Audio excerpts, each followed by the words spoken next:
Welcome to NCN news. నేను సంధ్య. బులెటిన్లో ముందుగా హెడ్లైన్స్ చూద్దాం.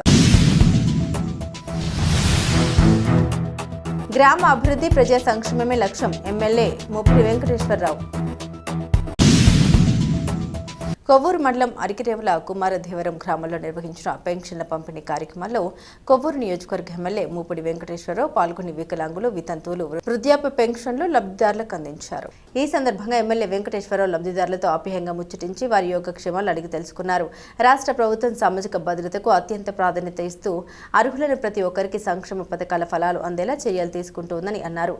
ప్రజల సంక్షేమమే ప్రభుత్వ ధ్యేయమని, పేదలు, వృద్ధులు, వికలాంగులు, వితంతువుల సంక్షేమానికి ప్రభుత్వం కట్టుబడి ఉందని తెలిపారు. గ్రామ అభివృద్ధి ప్రజా సంక్షేమమే లక్ష్యంగా ప్రభుత్వం పనిచేస్తుందని, ప్రజలకు అందుబాటులో ఉండి వారి సమస్యల పరిష్కారానికి నిరంతరం కృషి చేస్తామని ఎమ్మెల్యే మూపిడి వెంకటేశ్వరరావు హామీ ఇచ్చారు.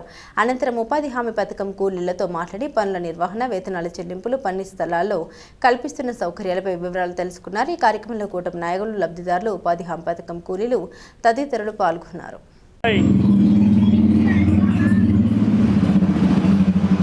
అప్పుడు రెండు వీధులు ట్రైన్లు పెట్టి ఇదినే పక్క వీధి తిరిగాం, ట్రైన్ ప్రాబ్లం ఉందని. ఎంపీపీ గారు ఫండ్స్ ఏ పెట్టారన్నారు. పైప్ లైన్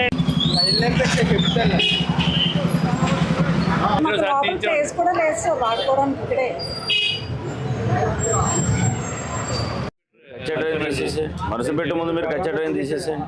ఇప్పుడు అందరికి ఎలా ఉంటుందంటే పయ్యోళ్ళ వాటరు మన ఇంటికి రాకూడదు, పయ్యోళ్ళ వాటర్ మన దగ్గర రాకూడదు, మన వాటర్ మాత్రం ఎలాగెళ్తుంది. జగన్మోహన్ రెడ్డికి 1,80,000 ఇస్తే 50,000 వాళ్ళకి ఇచ్చాం. అవి పాతి ఇంకా మనకి ఇవ్వలేదు. అవి కూడా ఇమ్మని అడుగుతున్నాం, ఇస్తారు. చెప్పారయ్యా, మాట్లాడారు తొందరలో వస్తాయి. ఈ వయసులో చేయడం ఏంటా? ఎక్కడ పడిపోయావు? ఈ రోజు ఇవ్వలేదన్నా, ఇప్పుడు ఇస్తారా? ఒకళ్ళు ఇంటికి వచ్చి ఇస్తారమ్మా. పేర్లు గుర్తుపెట్టుకోండి, ఇచ్చి 3 ఓకే అండి. ప్రతి నెల ఇంటికి వచ్చేస్తున్నారండి పెన్షన్. ఓకే, ఇంటి పేరు గురించి అంటున్నారా? Okay sir. Okay sir.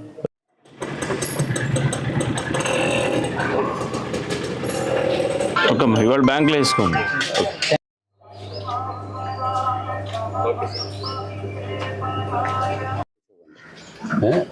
రెండు సార్లు కూడా అటెండ్ అవ్వకపోతే మూడోసారి మీరు యాక్ట్ చేసేయండి అన్నారు. అవునబ్బా, అది నాకు తెలుసు. అందుకని మీరు ఏం చేయాలని మీతో మాట్లాడిస్తున్నాను. ఇచ్చారా నోటీస్? పోనీ 2 సార్లు ఇచ్చాం. వాళ్ళు చెప్పినట్టుగా 2 times కనుక నోటీస్ ఇచ్చి, నోటీస్ అతను అటెండ్ అవ్వకపోతే అతను చేయాలి.